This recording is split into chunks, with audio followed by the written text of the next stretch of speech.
시간 우리에게 주시는 하나님의 말씀은 구약성경 에스겔 39장 25절에서 29절의 말씀입니다.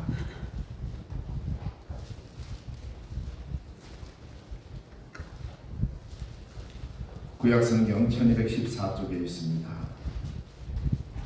에스겔 39장 25절에서 29절의 말씀 봉독합니다. 그러므로 주 여호와께서 이같이 말씀하셨느니라. 내가 이제 내 거룩한 이름을 위하여 열심을 내어 야곱의 사로잡힌 자를 돌아오게 하며 이스라엘 온 족속에게 사랑을 베풀지라.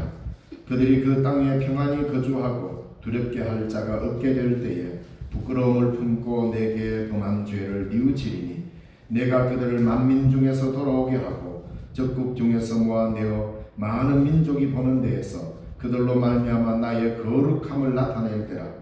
전에는 내가 그들이 사로잡혀 여러 나라에 이르게 하였거니와 후에는 내가 그들을 모아 고국 땅으로 돌아오게 하고 그 한 사람도 이방에 남기지 아니하리니 그들이 내가 여호와 자기들의 하나님인 줄을 알리라.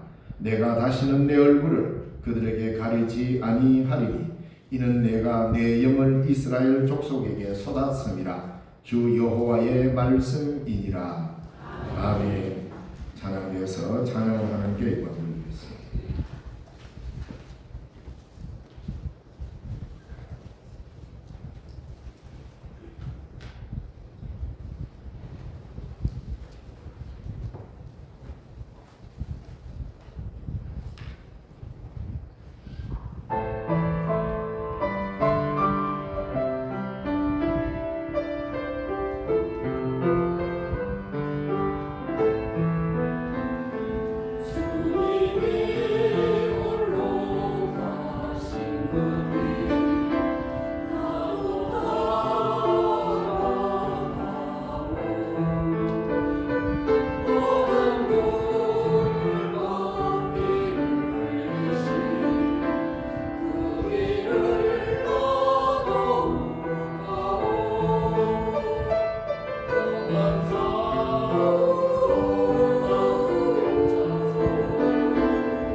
귀한 찬양 감사드립니다.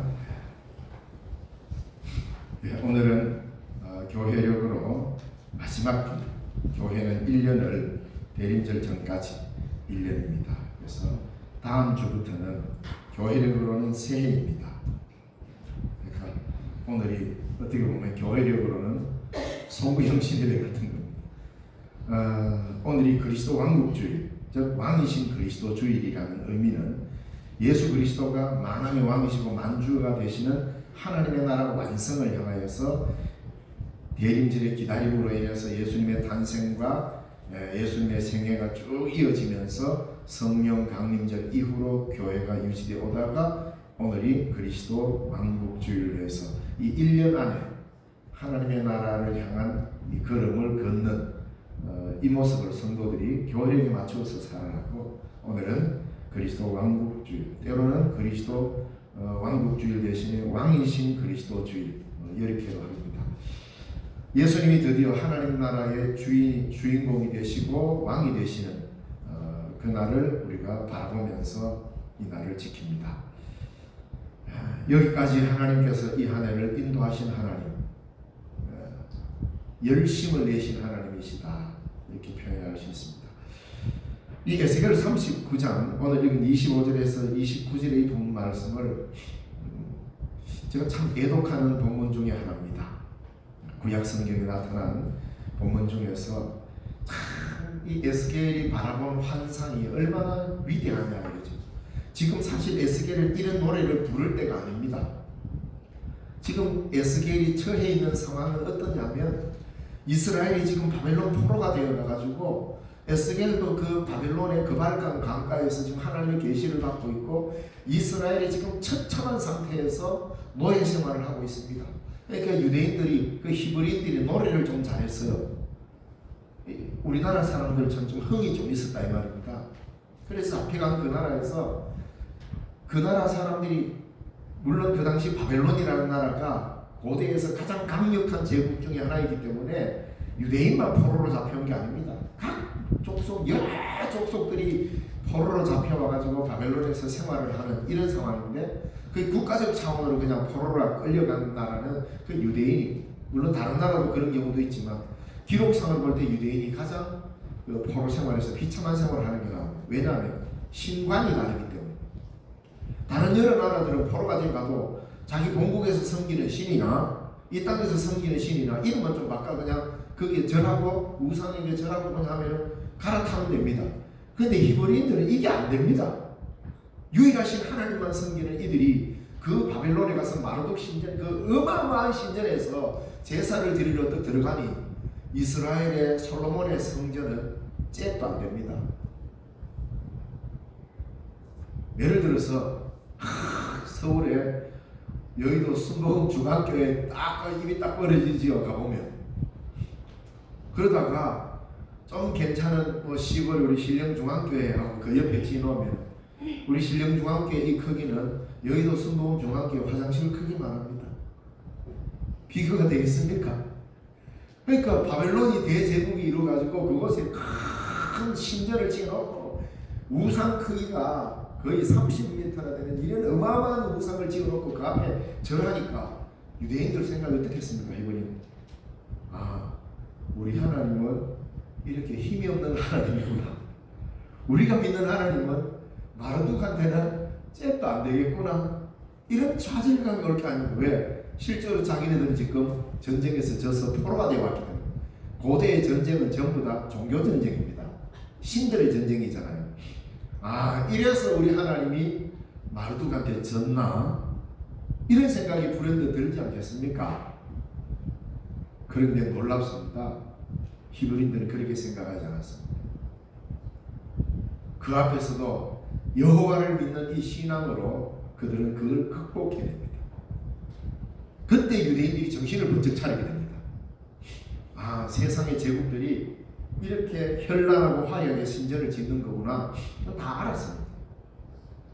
포로로 잡혀간 사람들, 당대 다 사람들은 그래도 하나님에 대한 알지만 이 바벨론에서 태어나는 이제 2세들은 70년간 그곳에서 살아야 되기 때문에 2세들에게는 신앙 교육에 심각한 문제가 생기게 됩니다. 이때 오늘 우리가 눈에 보이는 구약 성경이 문서화 작업이 본격적으로 이루어집니다. 왜? 신앙을 전성시켜야 되기 때문에.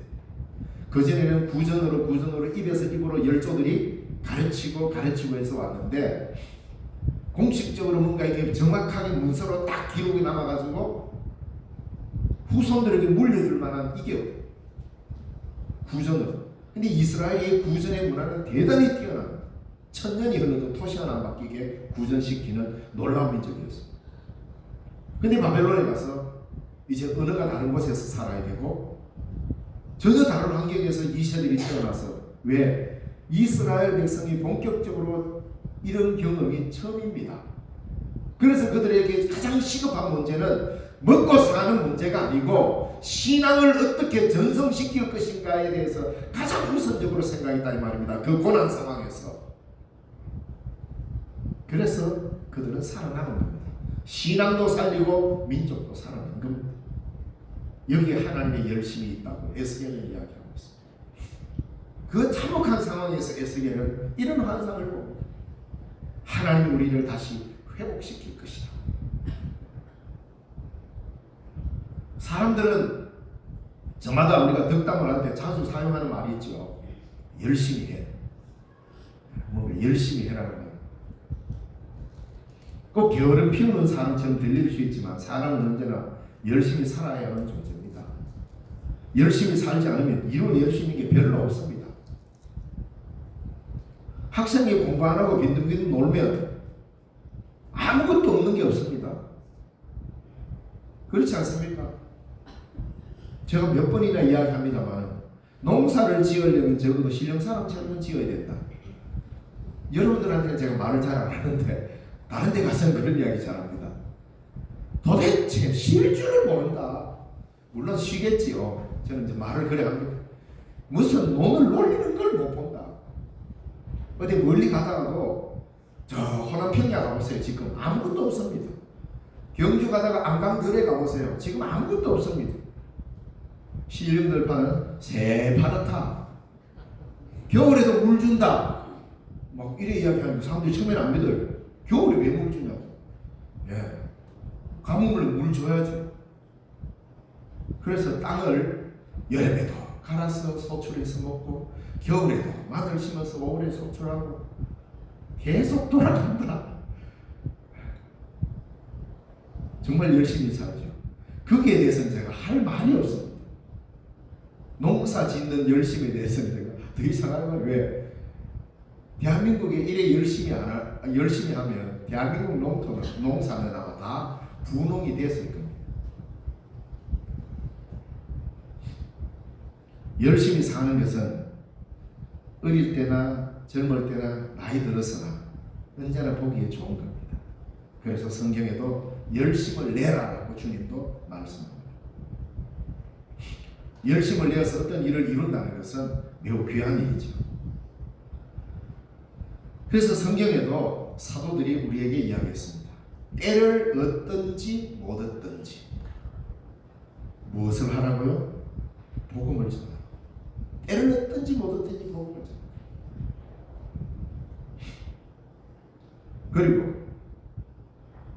쉬지 말고 기도하라. 뭐예요? 기도에 열심을 내라는 말입니다. 저절로 기도가 되는 법은 없습니다. 저절로 전도가 되는 법은 없습니다. 내가 결단하고 열심을 내지 않으면, 마음속으로 아무리 결단해도 내 몸이 움직이지 않으면 아무것도 안 됩니다. 그래서 여러분들이 몸으로 직접 뛰는 일만큼 가장 영적인 일이 없습니다. 가장 신령한 일은 여러분의 몸이 움직여야 됩니다. 내 육체가 움직여야 가장 신령한 영적인 일이 됩니다. 그런 의미에서 여러분이 이 신령당에서 열심히 마늘 농사 짓는 것도 영적인 일입니다. 하나님 아버지, 한 주간 마늘 농사 짓는다고 육신의 일에 몰두해가 다 잊어버리고 주일날 이렇게 왔습니다. 그러기도 하지 마세요. 여러분들이 하나님의 나라를 위해서 짓는 농사일은 영적인 일입니다. 하나님이 여러분 보고 농사일을 한다고 뭐라 그럽니까? 영적인 일에 관심 안 가졌다고 뭐라 그럽니까? 아닙니다. 괜찮습니다. 그러나 우리가 하나 더 알아야 합니다.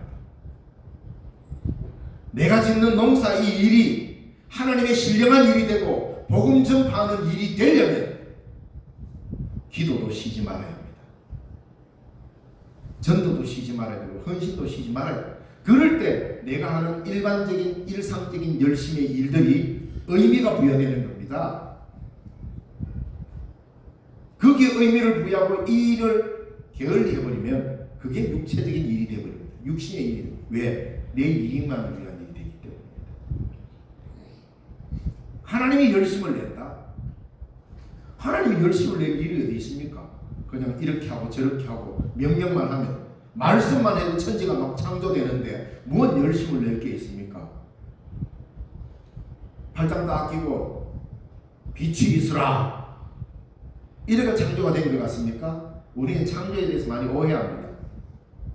이 세상을 만드신 하나님의 창조도 마찬가지로 하나님의 열심입니다. 왜? 하나님의 은혜의 능력, 이 피조물을 생겨나게 한 은혜가 없었더라면 우리는 존재하지는 않습니다. 하나님의 은혜 속에는 열심이 들어있습니다. 오늘 본문으로 돌아가겠습니다. 하나님의 열심은 어떤 것입니까? 25절 말씀이 이렇게 나옵니다. 내가 열심을 내어 사로잡힌 자를 돌아오게 하겠다. 돌아오게 하겠다 그랬어요. 27절에 보세요. 27절에 보면 거기에서도 그들을 만민 중에서 돌아오게 하겠다 그랬어요. 28절에 뭐라고 나옵니까? 쭉 읽어 내려가면 또 고국 땅으로 돌아오게 하겠다. 하나님의 열심이 이 바벨론의 포로가 된 유대인들에게 어떻게 가장 먼저 임하느냐? 돌아오게 하겠다는 겁니다. 원위치로 돌려주겠다는 겁니다. 가만히 있으면 저절로 돌아오는 게 아니라 하나님의 열심을 품고 하나님의 열심으로 그들을 돌이키게 할 때 돌아온다 이 말입니다. 돌아오게 하겠다. 바벨론이 살다 보면 거기에 적응돼 버리면 그 땅은 진짜 살기 좋은 제국의 수도요 중심부입니다. 오늘날 사람들이 왜 다 도시로 갑니까? 살기 편하니까 가는 거 아닙니까? 그런데 하나님은 이스라엘 백성들에게 고향으로 돌아오게 하겠다는 거예요. 바벨론이 어마어마한 제국의 도시고 요즘으로 말하면 세계의 중심부입니다. 그 당시에 가장 뛰어난 문명을 자랑했던 데가 바벨로니아니까. 지금도 풀 수 없는 여러 가지 신비의 수수께끼 같은 건축물들이 그 당시 있었다고 기록이 있습니다. 그런 나라에서 살면 얼마나 당당하겠어요. 근데 그곳에서 유대인들은 가장 어려움을 겪으면서도 거기 적응하고 살았습니다. 유대인들은 노래를 잘 불러서 만나는 사람마다 바벨론 사람들이 야 너희들 노래 잘한다며 한 곡 좀 뽑아봐라. 한번 들어보자. 그게 너무 가슴이 아팠거든요. 왜? 자기네들은 부른 게 여호와를 찬양하는 노래뿐인데 그 바벨론 신전 앞에서 너희들 노래 잘한다면 한 곡 뽑아봐라. 그러니까 그 앞에서 하나님을 찬양하는 노래를 부르려니 이게 말이 됩니까? 그 안타까움을 기록한 게 시편 137편 아닙니까? 우리가 바벨론 강가에서 울었도다. 그 아픈 마음. 그래서 그걸 주제로 해서 137편 주제로 해서 불렀던 유명한 미국의 유대인들하고 이런 그룹 사운드가 있죠. 보니엠이라고. 바벨론 강가에서라는 노래가 있습니다. 하나님이 돌아오게 하겠다. 곧 이스라엘의 본토 귀환입니다. 그들이 다시금 하나님의 족속으로 인정받게 된 것, 모두가 하나님의 열심에 기인한 것이라는 겁니다. 돌아오게 하겠다는 겁니다. 회복이라는 것은 하나님께서 인간에게 주시는 가장 큰 긍휼 아닙니까? 회복시켜주겠다고. 이러한 회복의 열심이 크신 하나님께서 그 열심이 결국은 이스라엘을 다시 돌아오게 하겠다라는 이 열심이 결국에는 어떤 열심으로 이어집니까? 온 인류를 구원하시고자, 즉 회복시키시고자 자기의 독생자 예수 그리스도를 이 땅에 보내시어 십자가를 지게 하셨습니다. 그 큰 긍휼과 사랑을 확정하셨다 이 말입니다. 그래서 하나님께서는 죄인 한 사람이 회개하고 돌아오는 것을 무엇보다도 기뻐하십니다. 본문 26절에 보니까 그들이 그 땅에서 평안히 거주하고 두렵고 할 자가 없게 될 때에 뭡니까?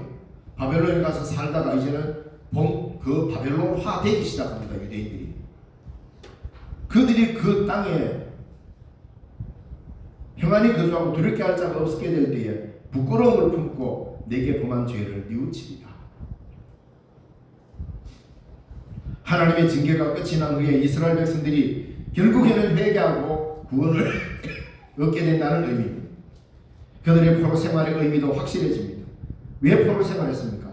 그것은 죄에 대한 단순한 보복이나 고통을 주기 위한 그런 하나님의 목적이 아니라 죄인들을 회개시켜서 온전한 하나님의 백성으로 삼기 위한 하나님의 섭리라는 말입니다.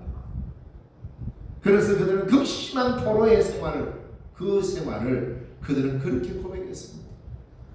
우리가 정신 차리지 못하고 사니까 하나님 우리를 바벨론으로 돌려놓고 우리로 하여금 하나님을 섬기고 살았던 적이 얼마나 행복했는지를 깨닫게 하시는 거구나, 이렇게 고백했습니다. 그렇게 고백하자 하나님이 그들을 고국으로 돌리셨습니다. 이게 회개입니다. 하나님은 그들이 그렇게 깨닫게 하기 위해서 하나님의 열심으로 그들을 일으키신 것입니다. 물론 우리가 자식을 사랑한다면 자식을 적절하게 징계를 합니다. 아이를 바른 길로 인도하고자 노력할 것입니다. 징계가 당장에는 고통스러워 보이지만 결국에는 의와 성공의 길로 나아가는 양약이 되는 것이죠. 히브리서 12장 6절에서 11절까지 이렇게 보면 거기에 주께서 그 사랑하시는 자를 징계하시고 그가 받아들이시는 아들마다 채찍질 하심이라 하면서 징계가 당시에는 고통스러워 보이지만 오히려 그것을 통하여서 하나님은 더 나은 상태로 우리를 이끌어 가신다. 징계가 없으면 그는 사생자요 친아들이 아니기 때문이다, 이렇게 표현하고 있습니다. 하나님의 이런 열심에 우리는 어떻게 응답해야 될 것인가? 요한계시록 3장 19절 말씀에 보면 물은 내가 사랑하는 자를 책망하여 징계하노니 그러므로 너는 열심을 내라, 회개하라. 하나님의 열심에 우리는 열심으로 응답해야 합니다. 하나님께서 그 나타내서 하나님의 열심을 왜 우리에게 그 열심을 드러내시느냐? 우리를 회복시키시고 구원하시기 위한. 그 다음에 또 다른 하나의 목적은 뭡니까? 하나님의 거룩하심을 나타내는 통로가 되기 위해서. 하나님의 거룩하심이 어디서 나타납니까? 아무데도 없습니다. 하나님의 거룩하심이 어디서 나타납니까? 눈으로 보이는데 어디 있습니까? 하나님은 살아 계시는데, 하나님이 살아 계시다면서요. 지음하신 하나님이 지금도 살아 계셔서 우리와 함께하고 계신다면서요. 근데 그 거룩함이 어디 있습니까? 이래 물으면 어떻게 답할 겁니까? 성도의 거룩한 행실에서 나타납니다. 우리가 예수 믿는 이유는 이 땅에서 잘 먹고 잘 살기 위함이 아니라 하나님을 닮기 위해서입니다. 그분의 거룩함을 따라가기 위해서입니다. 길이 다릅니다. 세상 사람들하고는. 바벨론의 제국을 세우는 것이 우리의 꿈이 아니고 하나님의 나라를 이루는 것이 우리의 꿈이어야 됩니다. 그게 바로 거룩하게 가는 길입니다. 우리를 회복시키시는 분은 거룩하신 분입니다. 내가 거룩하니 너희도 거룩하라. 왜 이스라엘 백성을 선택했습니까? 하나님의 거룩함을 드러내기 위해서 아닙니까? 왜 하나님이 우리를 불러서 예수 믿게 했습니까? 이 땅에서 잘 먹고 잘 사는 것이 최종적인 목적이고 마늘 농사 잘 되는 것이 최종적인 목적이기 위해서 우리를 여기에 불러놨습니까? 하나님을 닮아라, 예수님 닮아라, 거룩하라고 불렀지 않습니까? 그러면 어떻게 거룩해집니까? 말씀과 기도로서 열심을 내야 합니다. 본국으로 돌아온 이스라엘 백성들이 이제 바벨론의 오랜 습성을 버리고 하나님을 섬기는 진정한 백성으로 변화돼 70년간 바벨론에서 살면 이미 1세대는 가버렸습니다. 2세대, 3세대, 4세대가 본국으로 돌아왔습니다. 바벨론 문화에 찌들어 있습니다. 우리가 36년간 딱 바벨론 포로의 절반만 일제의 치하에 있었는데 그 때를 아직도 벗지 못하고 있지 않습니까? 70년을 살았다는 건 어마어마한 겁니다. 나라가 송두리 뜨는 곳에 가서 70년 살다가 다시 본국으로 돌아왔는데 그 중에는 많은 사람들이 본국으로 돌아오지 않고 그곳에 남아있는 사람도 있었습니다. 나는 막 안 갈란다. 여기서 이렇게 살았으니까 돌아간 걸 뭐 하겠노? 그렇게 있는 사람도 있고 돌아간 사람도 있습니다. 돌아온 사람들을 느헤미야는 족보 조사를 철저히 합니다. 그래서 제사장 그룹을 세우기 위해서. 그래서 왜 그렇게 느헤미야서 읽어보세요. 에스라를 읽어보고 느헤미야를 보면 사람 이름이 너무 많이 나옵니다. 그게 무슨 족속도 막 나옵니다. 그 소속 중에 우리 딸 이름하고 똑같은 족속이 있어요. 하림 족속. 왜 그렇습니까? 하나님의 백성들이 이 혈통을 제대로 정비해서 다시금 하나님 앞에 제사장으로 세울 자들이 누구인지를 찾기 위해서입니다. 하나님 앞에 예배를 제대로 세우지 않고는 이 나라가 거룩해지지 않는다는 걸 느헤미야가 알았기 때문에, 그래서 족보를 조사를 해가지고 쫙 펼치고 있습니다. 그거 모르면 아따 뭐 희한한 사람 이름만 이렇게 적어놨노. 이스라엘 백성들에게서는 그게 생명과도 같은 겁니다. 그래서 그들은 하나님 앞에 거룩하게 살기 위해서 온 몸을 다 바치고 온 힘을 다 바쳐서 제사장부터 세우기 시작합니다. 하나님의 거룩함을 따라갔다 이 말입니다. 우리는 어디에 열심을 품고 어디에 내 마음이 서여집니까? 혹시 예수 믿으면 뭐 안 되던 일도 잘 되고, 예수 믿으면 죽어가던 마늘도 막 살아나고, 예수 믿으면 잘 열려있던 사과가 떨어지지도 않고, 그런 건 아니잖아요. 세상 사람과 똑같습니다. 똑같은 일이 벌어졌을 때 우리는 어떻게 고백하느냐. 그리고 우리는 그것이 1차적인 목적이 아니고 하나님 앞에 내가 어떻게 거룩한 모습으로 설 것인가. 내 힘으로 안 되지 않습니까? 그게 주여 나는 이제부터 거룩하게 살겠습니다. 마음 먹었다고 됩니까? 안 됩니다. 부흥회 한번 참석했다고 됩니까? 안 됩니다. 성경 일독했다고 그게 되던가요? 그렇지 않습니다. 하나님과의 끊임없는 교제 속으로 들어가요. 하나님이 우리를 만나시고자 했던 그 열심과 아울러 우리도 그 하나님을 만나고자 하는 열심을 가지고 말씀과 기도 없이는 거룩해지지 않습니다. 그래서 세상 사람을 볼 때 이렇게 봐도 됩니다. 아따 저 교회 사람들은 하나님 말씀 그렇게 사모하고 진짜 열심히 기도하구나, 이렇게 먼저 보여져야 합니다. 그게 하나님을 닮아가는 길이기 때문에. 그러면서 바깥에 나가서는 어떻게 해요? 말씀을 전하고 전도하고 사람들에게 우리를 자신을 열고 개방성을 갖고 그들과 교제해 나가는 겁니다. 이게 바로 거룩한 길입니다. 하나님의 거룩함은 하나님 스스로 나타내시는 일이지만 세상 사람들에게는 여러분의 행실과 여러분의 신앙적 판단을 통하여서 드러나게 되어 있습니다. 그래서 여러분은 예수님의 거울입니다. 하나님의 빛을 반사하는 하나님의 얼굴들입니다. 그 거룩을 따라가야 한다 이 말입니다. 그래서 앞에서도 잠시 말씀드렸습니다만 그리스도인의 자기 독특성, 자기 정체성은 저 집 예수 믿고 나더니 참 부자되었더라, 그게 그렇게 좋은가 합니다. 예수 믿는데 가난한 사람도 있으면 왜 할 겁니까? 그럼 그 사람은 예수 잘못 믿은 거예요? 그렇지 않습니다. 가난하냐 부하냐는 신앙의 척도가 되지 않습니다. 이스라엘이 바벨론으로 포로가 되어갔어요. 그럼 하나님이 죽었겠네. 하나님은 여전히 살아계시지만 그들을 어떻게 하기 위해서, 거룩한 백성으로 만들기 위해서 바벨론으로 포로도 보냈다가 다시 회복도 시키고 이렇게 했다 이 말입니다. 하나님이 이 땅에 섭리하시면서 우리 그리스도인들을 이 땅에 살게 하신 이유가 뭐냐? 하나님의 거룩함을 드러내기 위해서. 포로가 되어가서 바벨론의 동화가 되어가 민족 자체가 사라진 경우도 수많은 민족이 그렇게 사라졌습니다. 그런데 유대인들은 하나님을 섬기는 그 정체성을 다시 찾음으로 인하여서 바벨론의 영화는 다 사라졌지만 하나님의 백성의 영화는 살아있습니다. 오늘 우리도 마찬가지입니다. 우리의 독특성은 하나님의 거룩함을 드러내는 데 있어서 우리의 독특성이 드러나야 하는 것입니다.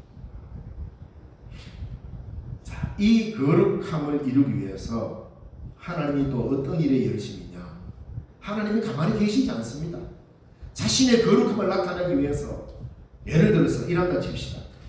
갑자기 하늘에 구름이 쫙 모여가지고 갑자기 막 휘황찬란한 구름이 막 펼쳐지더니만은 너희들 내 말 안 들으면 다 죽는다. 뭐 이렇게 하늘에서 막 글자가 막 새겨지고 이라면 전부 다 아마 놀랄 겁니다. 이거 하나님이 살아있는가 보네.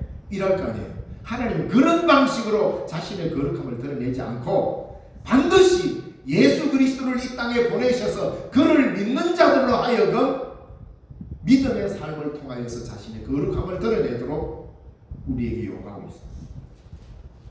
그런데 그저 인간적으로 멋지게 결단하고 좋다 한번 해보자. 하나님이 나한테 기회를 한번 해보자. 그걸 한다고 그게 되던가요? 안 됩니다. 그러면 예수 믿지 않는 사람들 중에서도 정말 목숨 걸고 옳은 일에 투사하는 사람들이 있습니다. 그렇지 않습니까? 예수 안 믿는 사람 중에서도 옳은 일을 위해서, 때로는 정치적 결단을 위해서 목숨을 내걸고 의를 위하여서 죽는 사람이 있어요. 그런데 하나님의 거룩함이 드러납니까? 아닙니다. 하나님은 우리를 통하여서 자신의 거룩함을 드러내게 하시지만 그 열심을 품고 우리를 향하여 그 열심을 쏟아내고 있지만 그 열심을 어떤 방향으로 너희들 힘으로 안 된다는 걸 압니다. 인간적인 힘으로 그 일이 이루어지지 않는다는 걸 압니다. 자, 그러면 우리는 두 손 두 발 다 내려놓고 어차피 내 힘으로 안 되는 거, 인간 힘으로 안 되는 거 하나님이 알아서 안 서시겠지 뭐. 이럽니까? 아닙니다. 이 둘은 동시성입니다. 함께 이루어져요. 하나님의 성령이 우리에게 임할 것입니다. 그 마음을 품고 기도하십시오. 하나님의 열심이 우리의 거룩함이면 하나님의 거룩함을 이루는 나를 하나님 지금 나를 써주십시오.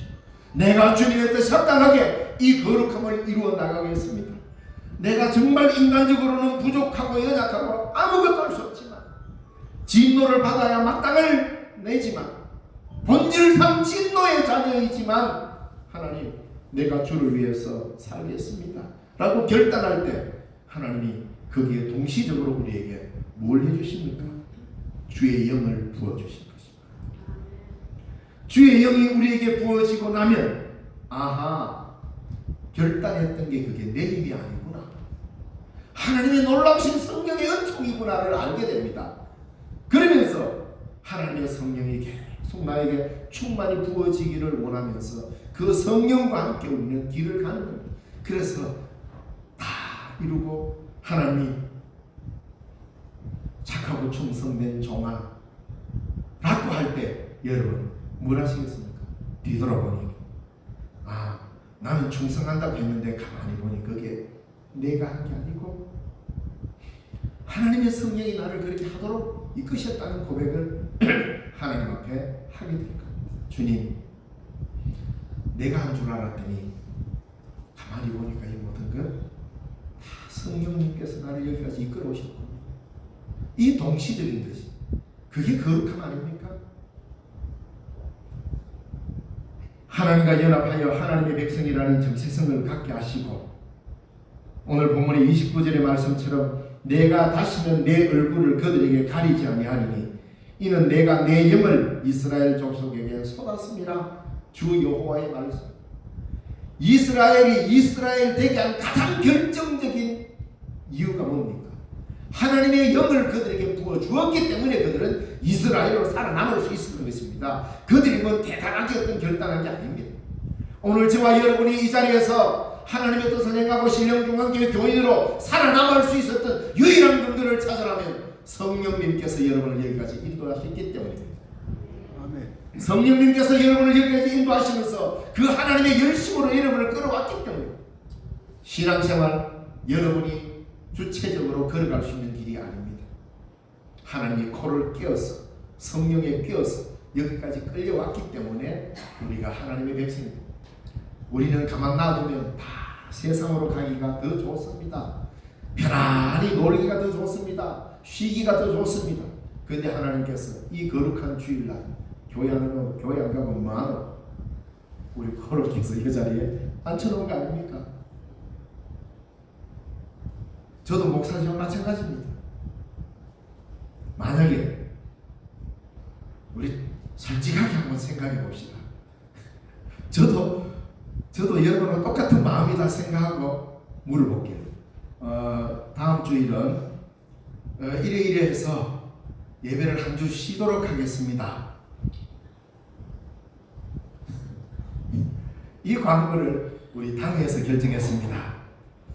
그러면 아마 우리 교회는 그런 건 없겠죠. 예. 웃으신 분들이 조금 수상하긴 합니다만은 안 그렇습니까? 그게 우리 사람의 마음입니다. 뭔가 속박되는 게 싫고 그러잖아요. 내 편한 대로 하고 싶은 게 인간의 욕심입니다. 그런데 우리에게 예배의 틀을 딱 마련해 주시고 하나님의 성령이 여기 끌고 오지 않으면 우리가 오겠습니까? 내가 자발적으로 온 것 같지만 여기까지 오게 하신 이는 하나님의 성령이십니다. 그러므로 하나님의 성령께 의지하고 그분께 전적으로 의지해서 내가 가고 싶은 길이 아니라 하나님이 원하시는 길을 찾고 가도록, 그게 묻는 게 뭡니까? 그게 기도입니다. 하나님 이것도 주시고 저것도 주시고, 이게 기도가 아니고 주님 오늘은 내가 어떤 길을 걸어가야 하는지, 내가 이런 일들을 계획하고 있고 이런 일들을 하고 싶은데 내가 가는 이 길이 하나님이 기뻐하시는 길인지, 그래 기도하고 응답할 때까지 하지 말아야지. 이러면 안 됩니다. 내가 오늘 내게 주어진 일들을 열심히 하겠습니다. 여기에 하나님이 내 길을 인도해 주십시오. 그렇게 가는 겁니다. 이스라엘 백성이 본토로 돌아오고 싶은 마음보다도, 이스라엘 백성이 본토로 고향으로 돌아가고 싶은 마음보다도 하나님께서 그들을 이스라엘로 돌아오게 하려는 열심이 더 컸다 이 말입니다. 이것은 오늘 우리에게 비추어 말씀한다면, 우리가 하나님을 믿고 구원의 백성이 되고 싶은 마음보다도 하나님이 우리를 구원하시고자 하는 열심이 더 컸기 때문에 우리가 구원을 받게 된 거다 이 말입니다. 우리가 하나님 나라 백성이 되고 내가 구원받아서 천당 가고 싶은 마음보다도 하나님이 우리를 구원하시고자 하는 그 마음이 더 컸기 때문에 자기의 하나밖에 없는 독생자까지 내어서 십자가에 죽게 하시면서 우리를 살리냈잖아요. 하나님의 열심이 더 크다. 그래서 이게 은혜다 말입니다. 그러므로 우리가 구원받은 것은 내가 결단해서가 아니라 하나님이 우리를 구원해 주시고자 하는 그 열심이 더 컸기 때문에 우리는 구원받은 백성으로 여기 있는 겁니다. 그게 바로 은혜입니다. 신앙생활은 내가 열심을 내는 것이 전부가 아니라 내가 내는 열심마저도 아버지 하나님의 열심에 기초한 것이어야 합니다. 자식을 내어주시기까지 하면서 이루고자 하시는 구원의 열심, 이것이 우리를 살려낸 것입니다. 하나님의 뜨거운 열심이 우리를 구원했습니다. 지금도 하나님의 열심은 단 한 번도 식은 적이 없습니다. 우리는 어디에 열심입니까?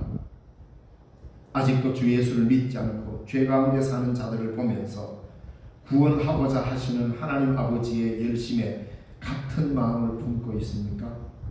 내가 아무리 큰 열심을 낸다고 해도 아버지의 열심을 얼마나 닮을 수 있을까? 한 번쯤 고민해야 합니다. 아버지 하나님의 식을 줄 모르는 열심이 지금도 이 신령 땅에 땀이 되어 흐르고 있습니다. 그런데도 우리가 복음 전하는 일보다 더 바쁜 일이 있다고 말할 수 있겠습니까?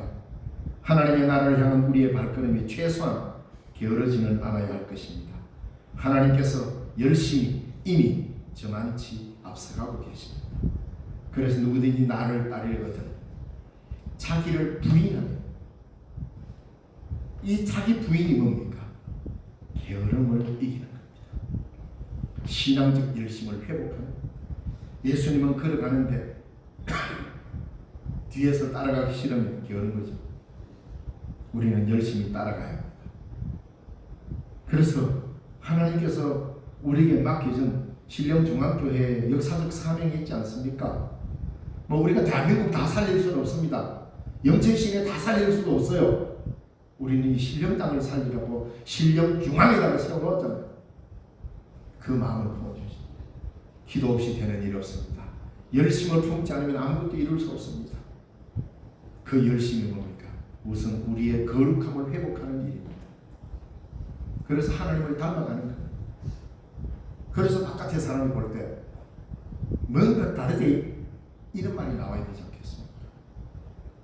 기도하겠습니다. 살아계신 하나님 아버지, 은혜 감사합니다.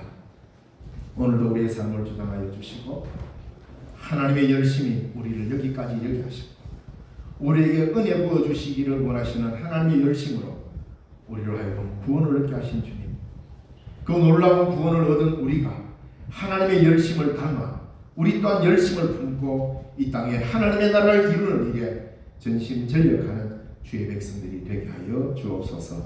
예수님 이름으로 기도드리옵나이다. 아멘. 찬송가